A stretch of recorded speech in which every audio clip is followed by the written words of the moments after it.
Welcome to QuickSpeak, the English podcast for learners. Today, we're going to be talking about a very complicated topic, cheating in relationships.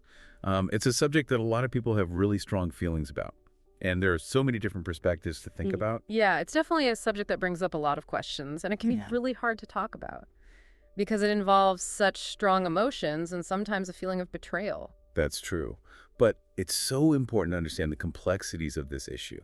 So today we're going to really try to understand some of the reasons why people cheat, the psychology behind it, and the impact that it can have on relationships. Yeah, and I think we also need to keep in mind that cheating isn't always a black and white issue. There are often many contributing factors, and understanding all those little nuances can help us navigate this topic more thoughtfully. Absolutely. One thing that we often hear is that unrealistic expectations can play a role in infidelity. When people have these really idealized ideas about how a relationship should be, they may set themselves up for disappointment. Yeah, and what's interesting here is that these expectations aren't always something people are consciously aware of. They might be like these really deep-seated beliefs about love and romance that people absorb from their culture or the media or even their own families. So it's not just about expecting your partner to be perfect, Yeah, but it could be about having unrealistic expectations about how relationships in general should work. exactly. For example, someone might believe that if their partner truly loved them, they would always anticipate their needs, or that they would never make mistakes. But the reality is relationships involve two imperfect people who are constantly learning and growing together. Right. And if those unrealistic expectations aren't met, people might start feeling dissatisfied or unfulfilled in their relationships. Exactly. And that dissatisfaction can create a really fertile ground for infidelity. They might start to look for what they perceive is missing somewhere else, whether that's emotional connection or validation or even excitement. Now, another really interesting concept that I think we need to talk about is moral disengagement. Could you explain that a little more for our listeners? Sure. So moral disengagement is this psychological process where people kind of rationalize actions they know are wrong to kind of minimize their guilt or justify their behavior. It's basically a way of silencing that inner voice that tells us what we're doing is wrong. So it's like they're finding ways to make themselves feel less guilty about their actions. Exactly. They might downplay the severity of their actions, like saying, it was just a fling or it didn't mean anything. Or they might blame outside factors like alcohol or stress, saying things like, I wasn't thinking clearly, or I was just caught up in the moment. And by doing that, they avoid taking responsibility for their choices. Yeah, that's right.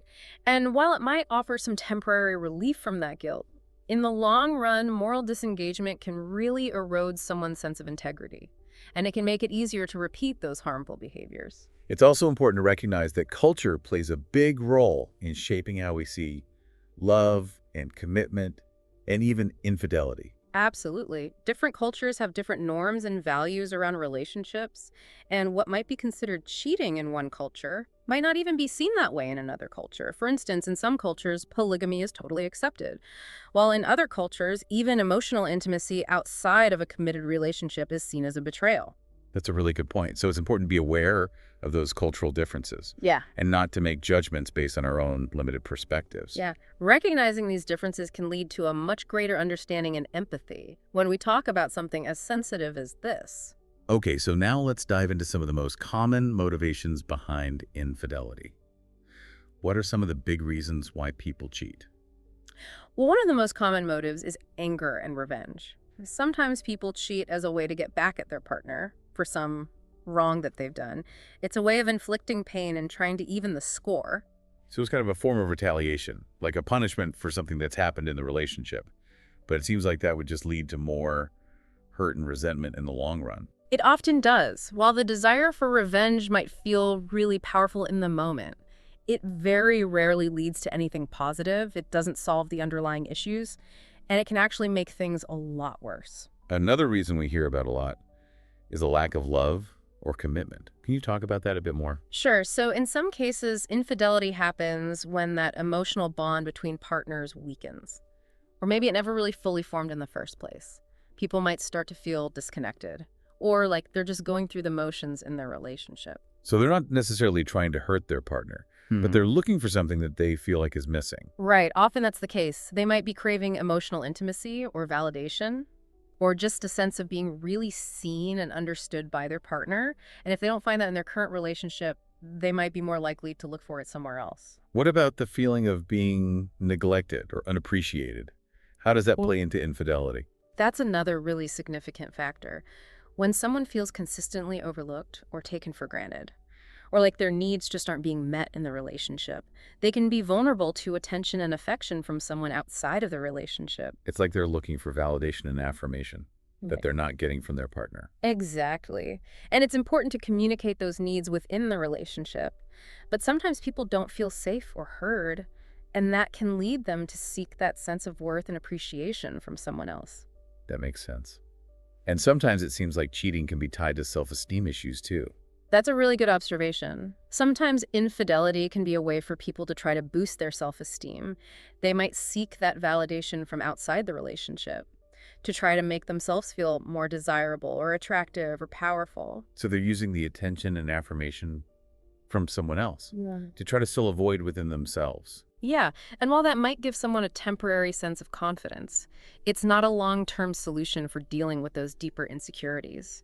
Real self-esteem comes from within, not from someone else. It sounds like there are so many complex psychological factors involved here. There definitely are, and it's important to remember that we're really just scratching the surface of this topic. There are many other motives for infidelity, and every situation is unique. I definitely agree. It's a subject that needs ongoing exploration and understanding. Now, you mentioned that there are other motives. Could you talk about some of those? Of course, some people are drawn to infidelity because they need variety and novelty in their romantic lives. They might get bored easily in relationships, and they're always seeking out those new experiences and excitement. So it's almost like they're looking for a thrill or a change of pace, almost like an addiction to the feeling of newness. Yeah, that's a great way to put it. For some people, the initial stages of a romantic connection are intoxicating, and they might try to recreate that feeling again and again, even if it means risking their existing relationship. And then, of course, there's the aspect of sexual desire and dissatisfaction. Yeah, that can be a really big factor when there's a mismatch in libidos. Or if one partner's sexual needs aren't being met in the relationship, it can create a lot of tension. And that can lead to someone looking for sexual fulfillment outside the relationship. Yeah, that makes sense. It seems like open and honest communication about sexual needs and desires is really crucial to having a healthy and fulfilling intimate connection. It really is. Couples who can talk openly about their desires and fantasies and boundaries are often much better equipped to handle these challenges and maintain that strong sexual connection. Now, in addition to all these internal factors, it seems like external situations can also contribute to infidelity. That's right. Situational factors like being under a lot of stress or being intoxicated or even just finding yourself in a tempting situation can lower your inhibitions and lead to bad decisions. So it's like people's judgment gets clouded and they act in ways that they normally wouldn't. Exactly. And while these situations don't excuse the behavior, it's still important to be aware of them and try to develop strategies for coping with those situations in a healthy way.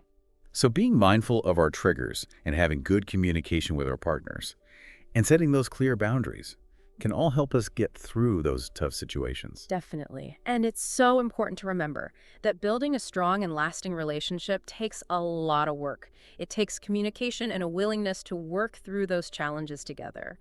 And we also need to remember that sometimes people cheat because of deeper issues with commitment, or they have unrealistic expectations about what love really is. They might be scared of settling down, or they're always chasing some perfect fantasy that doesn't exist in real life. So they're constantly jumping from one relationship to the next, Yeah. always trying to find that perfect connection, but never really committing or dealing with the challenges of a long-term relationship. Yeah, you hit the nail on the head there. It's like they're always looking for the next best thing instead of appreciating and working on the relationship they already have. And then they end up in this cycle of broken promises and unfulfilled expectations. Exactly. And it's important to remember that real love requires commitment and compromise. And being willing to go through tough times together, it's not about finding that perfect fairy tale romance. It's about building a strong relationship based on respect and understanding. Okay, let's shift gears a little bit and talk about the psychological effects of cheating. It's important to understand that cheating can take different forms. And it's not always just about physical intimacy. That's so true. Emotional cheating can be just as damaging as physical infidelity. That's when someone forms a really deep emotional connection with someone outside their primary relationship. Yeah, it's like they're sharing their deepest thoughts and feelings with someone else Yeah. and not their partner. And that can create a feeling of betrayal and distance in the relationship. Absolutely. It can really erode trust and create a wedge between partners, even if there's no physical contact. And for the person who is cheated on, finding out about it can be incredibly painful. Oh, yeah, it can be truly traumatic. It can lead to all sorts of intense emotions, like anger and sadness and confusion, and even feelings of worthlessness. It can shake their whole sense of self and their ability to trust other people. It's like their world is completely shattered, Mhm. and they're left trying to pick up the pieces and understand what happened. Yeah, exactly. And it's important to remember that healing from infidelity takes time. It's a very personal process, and there's no right or wrong way to deal with it. I think it's really helpful for people to reach out for support, whether it's from friends or family, or even a therapist. Absolutely. Having a safe and supportive environment to process those feelings can make a huge difference in their healing journey. And I also think it's interesting to think about cheating as a coping mechanism. That's a perspective we don't hear about that often. You're right. Sometimes people cheat to avoid dealing with difficult emotions or problems in their own lives. So they're using infidelity as a way to distract themselves Right.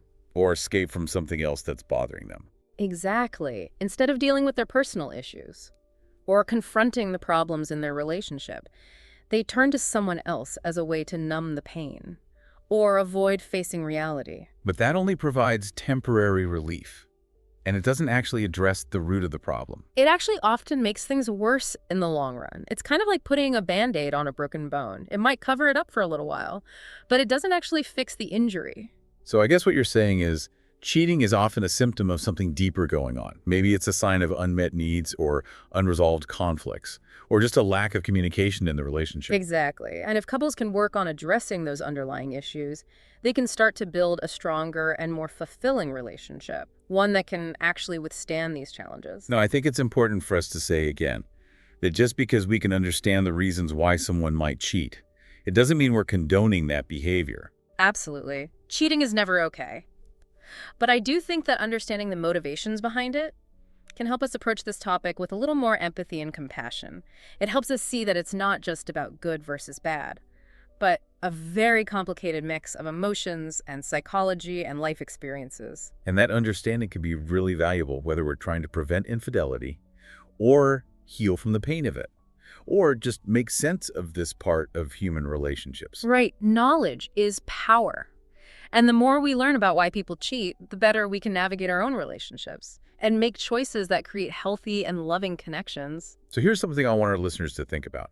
What role do you think society plays in how we see monogamy and infidelity? That's a great question. We live in a world where we're constantly bombarded with messages about love and relationships and what's supposed to make us happy and fulfilled. But those messages often don't show the real complexities of relationships. You're right, and all of that pressure from society can create a lot of anxiety and confusion, especially when it comes to navigating the world of modern love. We're always being told how we should feel, what we should want, and what our relationships should look like. Yeah, it's so easy to compare our own experiences to those perfect versions of love that we see in movies and on social media. Absolutely, and all that comparing can make us feel inadequate, like we're not measuring up to some standard. So it's so important to think critically about those messages Yeah. and to figure out what's really important to us. As individuals and as couples, we shouldn't let society tell us what to do or how to be happy. I agree 100%. It's about building relationships that are true to ourselves and what we value. It's about finding what works for us and our partners, and creating a connection that's based on respect and trust and understanding. Now, before we wrap up, I want to remind our listeners who are learning English to check out the description for some vocabulary and exercises, all related to what we talked about today. That's a great way to practice your English skills. Absolutely. And don't forget to subscribe to QuickSpeak for more episodes on all sorts of topics. We're here to help you learn English and navigate the world around you. Thanks for listening, everyone. We'll see you next time. I think it's important to remember that we get to decide what a healthy and fulfilling relationship looks like for us.